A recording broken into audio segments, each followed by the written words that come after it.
제가 신학교에서 공부할 때 이제 가끔 버지니아로 오게 됩니다.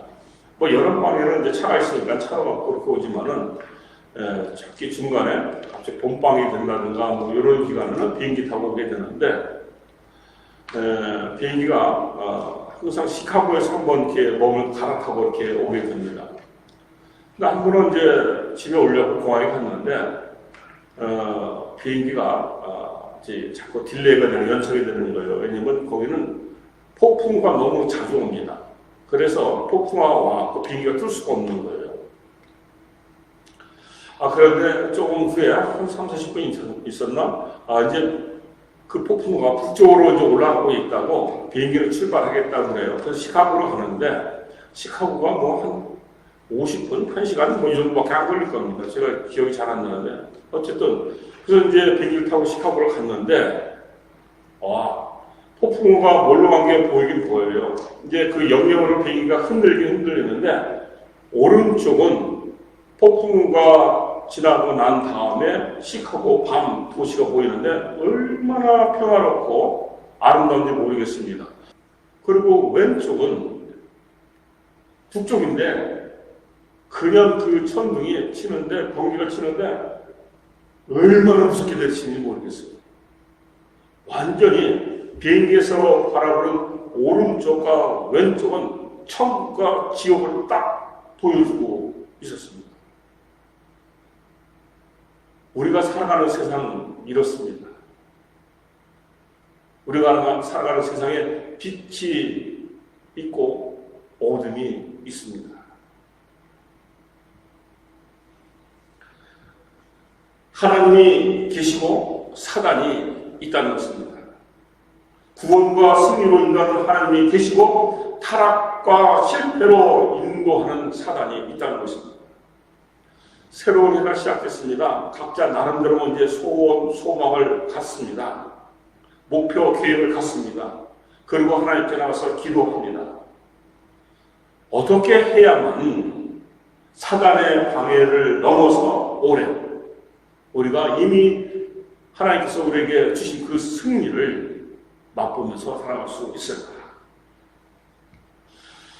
오늘은 그 답을 찾아서 말씀 속으로 들어가 보도록 하겠습니다. 자, 이 창세기 이 아브람과 롯에 관한 말씀은요, 너무나 재미있어요. 아브람과 롯을 너무나 많이 비교한 말씀들이, 비교한 것이 너무나 많습니다. 18장, 19장에서도 아브람과 롯을 비교한 아주 흥미로운 사건이 있습니다. 그 두 사람이 천사를 맞이하는데 아주 부주 중에 준비 없이 천사를 맞이하게 됩니다. 근데 접대하는 방법이 거의 같아요. 그런데 거의 같은 방법으로 천사를 맞이했는데 결과는 다르게 나타나요. 창세기 18장에서 아브라함이 하나님의 사자를 영접하게 됩니다. 그리고 하나님의 사자들이 말씀을 줍니다. 그 말씀을 그대로 믿습니다.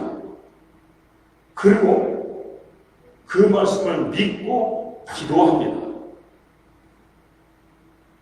자, 롯도 19장에 가서 똑같은 천사를 맞이하게 됩니다. 그리고 천사들이 이야기를 합니다. 그런데 롯을 그대로 받아들였을까요? 동틀 때 천사가 롯을 재촉하여 이르되 재촉 우쭈 강원에서 말하되 이게 뭐예요?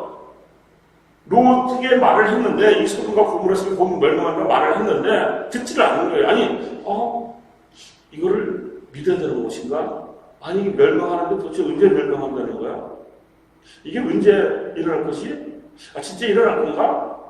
이러니까 천사가 동틀 때 새벽 몇에 그냥 롯에게 강건하게 얘기하는 거예요. 일어나라. 여기 있는 네 아내와 두 딸을 이끌어내라. 이 성의 제왕 중에 함께 멸망할까 하노라. 이 성이 곧 제왕 중에 멸망하는데 빨리 네 아내와 두 딸을 데리고 여기서 도망가라.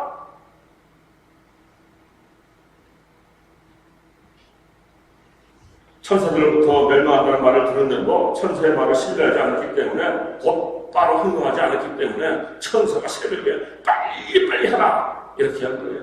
한국 사람들 제일 좋아하는 단어가 뭡니까? 빨리 합니다. 빨리. 근데 구원받는 것을 빨리빨리 안 해요. 멸망한다 해도 그것은 빨리빨리 안 합니다. 예수님이 곧 오십니다. 그렇게 선포를 해도 사람들이 반응하지 않습니다.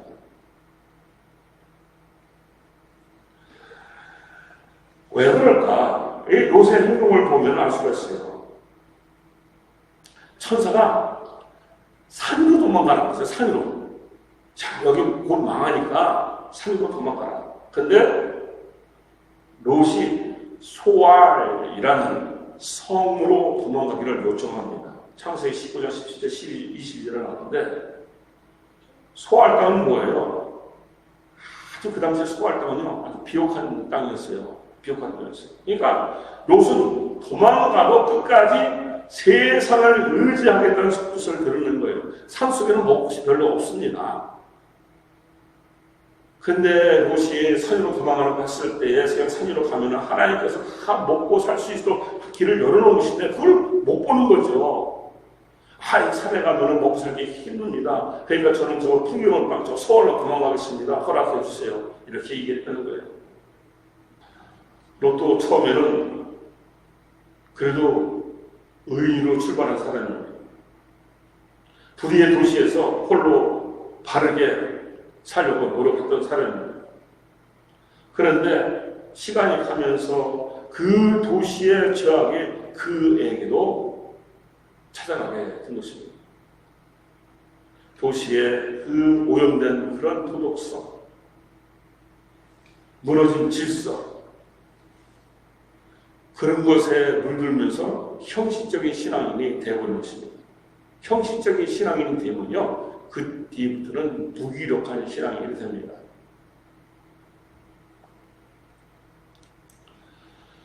무기력한 신앙인이 되면 그 다음에는 이중적인 신앙인이 됩니다. 갈라디아 3장 3절에 영으로 시작해서 육으로 끝나는 불미스러운 신앙입니다. 고린도서 3장 13절 15절에 장차 하나님의 심판 때 불수에서 겨우 구원받는 부끄러운 신앙인의 모델이 되었다. 이 사건에서 우리가 알 수 있는 것은 뭡니까? 세상을 선택하는 자는 결단코 승리하지 못한다는 것입니다. 이미 예수님께서 우리에게 승리를 주셨는데도 우리가 살아가면서 그 승리의 깃발을 손에 들지 못하고 살아간다는 것입니다. 여러분, 우리 올해 새해 하나님의 사람으로 출발하게 됐습니다. 어떻게 살아야 되겠습니까?